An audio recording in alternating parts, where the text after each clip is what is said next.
ఓం నమ శివాయ. ఇప్పుడు ఈ వీడియోలో పరమేశ్వరునికి సంబంధించినటువంటి ఒక అద్భుతమైనటువంటి విషయాన్ని మనం తెలుసుకుందాం. అదేమిటయ్యా అంటే ఈశ్వరుణ్ణి బోళాశంకరుడు అని చెప్పి అందరూ కూడా అంటారండి. ఒక్క ఈశ్వరుణ్ణే బోళాశంకరుడు అని ఎందుకంటారు? అసలు బోళాశంకరుడు అంటే అర్థమేమిటి? అనేటటువంటి అద్భుతమైనటువంటి విషయాన్ని మనం ఈ వీడియోలో తెలుసుకుందాం చక్కగా.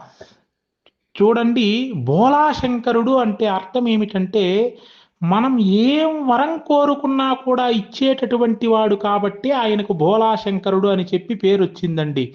అంటే అడిగిన వరాలు అడిగినట్టే ఇచ్చేస్తాడంట ఈశ్వరుడు. అంటే దీనివల్ల మంచి జరుగుతుందా చెడు జరుగుతుందా అని కూడా ఆలోచించడంట. భక్తులు ఏం కోరుకుంటే అది ప్రసాదిస్తాడంట. అందుకనే ఆయన్ను బోళాశంకరుడు అని చెప్పి అంటారు. పూర్వం భస్మాసురుడు అనేటువంటి ఒక రాక్షసుడు ఉండేటువంటి వాడండి. ఆ రాక్షసుడు పరమేశ్వరుని గురించి ఘోరమైనటువంటి తపస్సు చేశాడు. ఓం నమ శివాయ, ఓం నమ శివాయ అనేటటువంటి పంచాక్షరీ మంత్రాన్ని జపిస్తూ ఘోరమైనటువంటి తపస్సు చేశాడు పరమేశ్వరుని గురించి.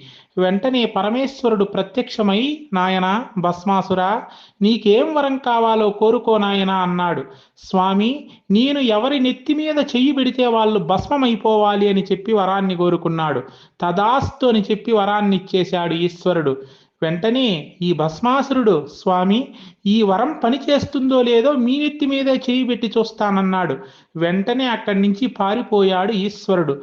ఆ తరువాత శ్రీ మహావిష్ణువు మోహిని అవతారాన్ని ధరించి భస్మాసురుని దగ్గరకు వచ్చాడు. అందమైనటువంటి ఆ మోహిని చూసి భస్మాసురుడు, నేను నిన్ను వివాహం చేసుకుంటాను అని చెప్పి అడిగాడు.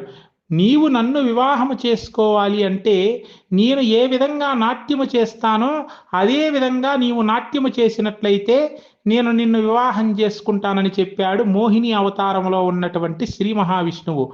అలాగేనని చెప్పి అన్నాడు ఈ భస్మాసురుడు. చక్కగా ఆ మోహిని నాట్యము చేస్తూ ఉన్నది.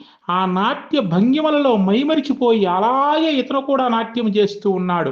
చక్కగా ఒక్కమారు మోహిని అవతారములో ఉన్నటువంటి శ్రీ మహావిష్ణువు ఇలా నాట్యము చేస్తూ చెయ్యిని ఇలా శిరస్సు మీద తల మీద పెట్టుకున్నాడు.